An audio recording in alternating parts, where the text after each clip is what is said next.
পরম করুণাময় ও দয়ালু আল্লাহর নামে শুরু করছি। সূরা আল ইমরান বাংলা অর্থ। আয়াত সংখ্যা ১৭০। আল্লাহ তাদেরকে যে অনুগ্রহ করেছেন তাতে তারা খুশি, আর তারা উৎফুল্ল হয় পরবর্তীদের থেকে যারা এখনও তাদের সাথে মিলিত হয়নি তাদের বিষয়ে, এজন্য যে তাদের কোনো ভয় নেই, বরং তারা দুঃখিতও হবে না। আয়াত সংখ্যা ১৭১। তারা আল্লাহর পক্ষ থেকে নিয়ামত ও অনুগ্রহ লাভে খুশি হয়, আর নিশ্চয় আল্লাহ মুমিনদের প্রতিদান নষ্ট করবেন না। আয়াত সংখ্যা ১৭২। যারা আল্লাহ ও রাসূলের ডাকে সাড়া দিয়েছে জখম প্রাপ্ত হওয়ার পরও তাদের মধ্য থেকে যারা সৎকর্ম করেছে এবং তাকওয়া অবলম্বন করেছে তাদের জন্য রয়েছে মহাপুরস্কার। আয়াত সংখ্যা ১৭৩। যাদেরকে মানুষেরা বলেছিল যে নিশ্চয় লোকেরা তোমাদের বিরুদ্ধে সমবেত হয়েছে, সুতরাং তাদেরকে ভয় করো, কিন্তু তা তাদের ঈমান বাড়িয়ে দিয়েছে এবং তারা বলেছিল আল্লাহই আমাদের জন্য যথেষ্ট এবং তিনি কতই না উত্তম কর্মবিধায়ক। আয়াত সংখ্যা ১৭৪। অতঃপর তারা ফিরে এসেছে আল্লাহর পক্ষ থেকে নিয়ামত ও অনুগ্রহ সহ, কোনো মন্দ তাদেরকে স্পর্শ করেনি এবং তারা আল্লাহর সন্তুষ্টির অনুসরণ করেছিল, আর আল্লাহ মহা অনুগ্রহশীল। আয়াত সংখ্যা ১৭৫। সে তো শয়তান, সে তোমাদেরকে তার বন্ধুদের ভয় দেখায়। তোমরা তাদেরকে ভয় করো না, বরং আমাকে ভয় করো যদি তোমরা মুমিন হও। আয়াত সংখ্যা ১৭৬। যারা কুফরিতে দ্রুত ধাবিত হয় তারা যেন তোমাকে দুশ্চিন্তাগ্রস্ত না করে। নিশ্চয় তারা আল্লাহর কোনো ক্ষতি করতে পারবে না। আল্লাহ চান যে তাদের জন্য আখিরাতের কোনো অংশ রাখবেন না, আর তাদের জন্য রয়েছে মহা আযাব। আয়াত সংখ্যা ১৭৭।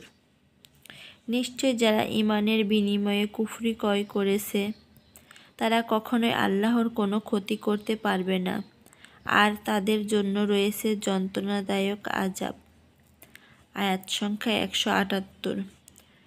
আর যারা কুফরি করেছে তারা যেন মনে না করে যে আমি তাদের জন্য যে অবকাশ দেই তা তাদের নিজেদের জন্য উত্তম। আমি তো তাদেরকে অবকাশ দেই যাতে তারা পাপ বৃদ্ধি করে, আর তাদের জন্য রয়েছে অপমানজনক আযাব।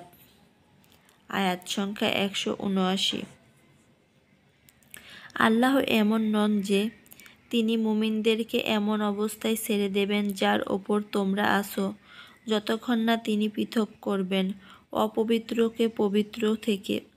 আর আল্লাহ এমন নন যে তিনি তোমাদেরকে গায়েব সম্পর্কে জানাবেন, তবে আল্লাহ তার রাসূলদের মধ্য থেকে যাকে চান বেছে নেন। সুতরাং তোমরা আল্লাহ ও তার রাসূলের প্রতি ঈমান আনো, আর যদি তোমরা ঈমান আনো এবং তাকওয়া অবলম্বন করো তবে তোমাদের জন্য রয়েছে মহা প্রতিদান।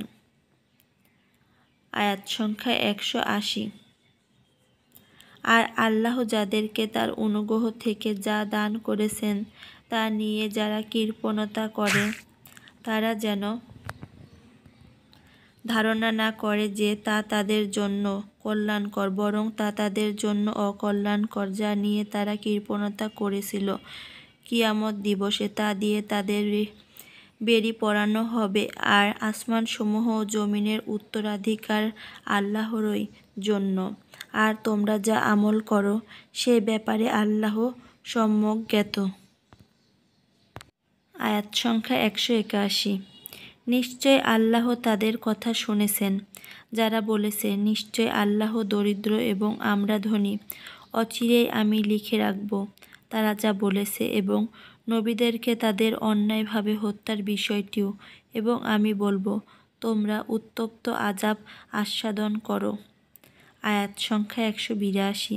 এ হলো তোমাদের হাত যা আগাম পেশ করেছে, এটা সে কারণে, আর নিশ্চয় আল্লাহ বান্দাদের প্রতি জালিম নন।